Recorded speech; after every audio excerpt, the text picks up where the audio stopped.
that we are fucking grateful that we're fucking alive.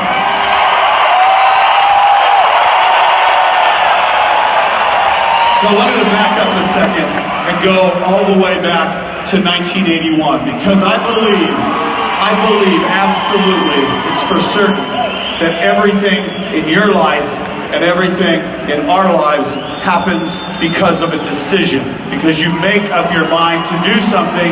Sometimes it's a bad decision and sometimes it's a good decision. And I want to give you guys a little bit of a, like I told you, a history lesson. So to do that, let's all sit down for a second. It'll be like story time. I'll sit down with you. Come on, you can do it. Sit down. You can do it. Just pretend for a second. Look around at each other. That you're the fucking Bon Jovi kids. You guys like Bon Jovi, right?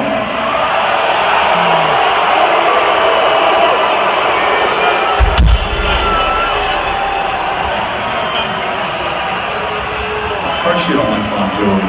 Neither do we. We suck. Okay, enough of that. So, I was a struggling musician. I was in Los Angeles, California. I had this band I was in, and I was determined to make a difference. But one day, I looked at my band, and I thought, fuck, this is probably a bad idea, Nikki. But, I'm sorry guys, I'm gonna have to quit the band. And they asked me why, and I said, well, to be honest with you, you guys suck, and I have a bigger idea.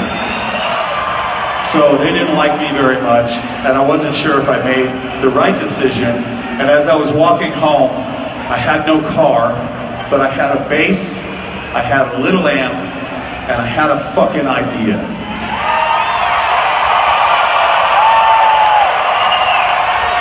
It was a simple idea. It was this. Was there 3 other guys in Los Angeles, California that wanted it as bad as I did? That wanted to reach into the fucking heart of the music industry and rip that fucking thing out and throw it on the fucking floor. That was my idea. But I had a problem. I didn't know any other musicians like me, nobody looked like me, and no one sure the fuck thought like me. And for some reason, I had an idea on a Thursday night to go to Hollywood, California, go to a club called the Starwood, and I walked through the door, and there he fucking was. It's like I can see him right there on the stage right now. He was crushing his fucking drums. He was 17 fucking years old.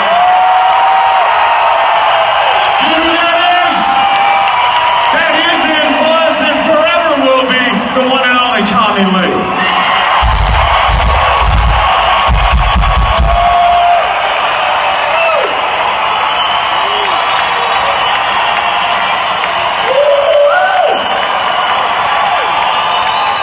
You embarrassed Tommy for a second because I'm going to tell you what he was wearing, which told me right there that he was fucking crazy. And he was wearing girls' leopard skin spandex fucking pants.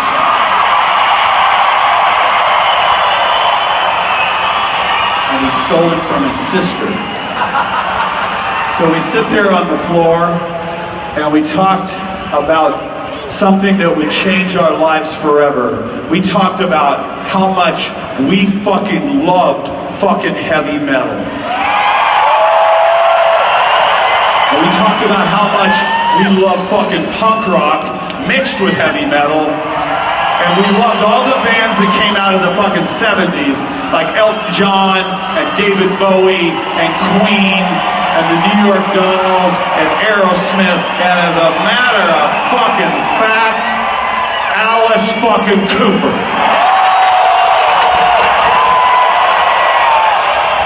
So me and Tommy decided right there to become brothers and to start a band. We set up shop at this girl's house that I was living in. We started working on these ideas, songs like Public Enemy #1 and Starry Eyes and Take Me to the Top and what was that? Oh yeah, that and Livewire. How can we forget Livewire? Get back to Livewire in a second. So we were playing, but again we were missing a fucking guitar player. And so what did we do? We went to fucking 7-Eleven to buy some beer. And there it was, a magazine called The Recycler Magazine. We picked it up, and I swear to God, there it was, right in front of our fucking face. The next piece of the puzzle. It said, loud, rude, aggressive guitar player available. Call me only if you're fucking serious. And there his name was, Mick fucking Mars.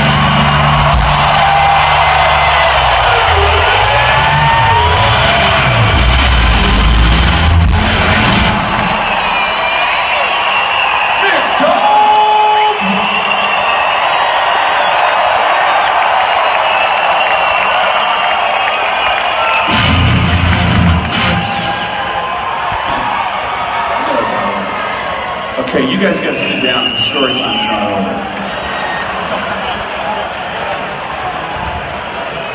So we set up shop, we're playing, and you know what? We were serious as a fucking heart attack, man. We meant what we fucking meant. We meant what we were saying. We meant what we were playing. We didn't want to look like anybody else. We didn't want to sound like anybody else.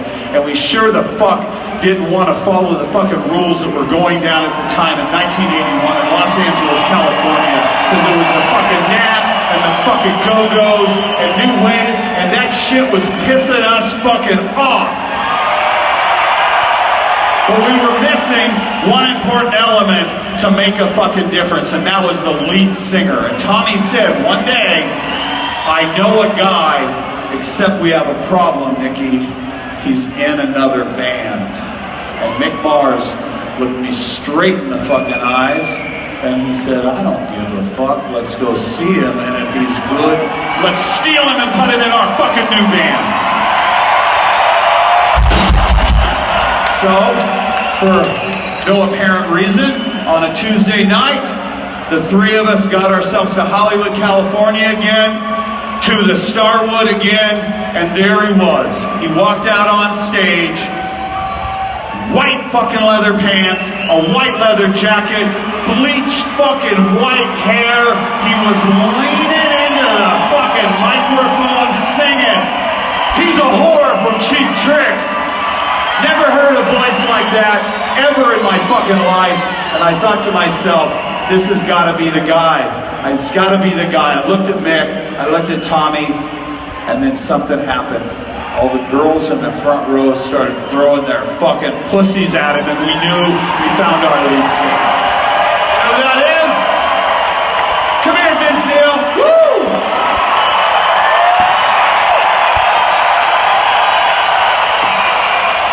So you get the idea.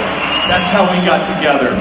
But we had a long road in front of us. We had $26 to our name. We had one chance. Just one fucking chance. One day, we set up in Burbank, California in a rehearsal space. And it went like this. And by the way, if it didn't work, you guys wouldn't be here right now, and we wouldn't be here right now. None of this fucking would be happening. This whole thing would be a fucking dream. And by the way, I see how you're looking at me, girl. Those 100,000 fucking chicks that we fucked, that wouldn't have happened either. So this is how it went. I handed the lyrics to Livewire to Vince, and he said, I've got this. Mick picked up the guitar, turned up the fucking amp, Tommy jumped on his drums, started smashing those motherfuckers. I picked up this bass right here, and at that moment, at that fucking exact moment, January 17th, 1981, Motley Crüe was fucking born.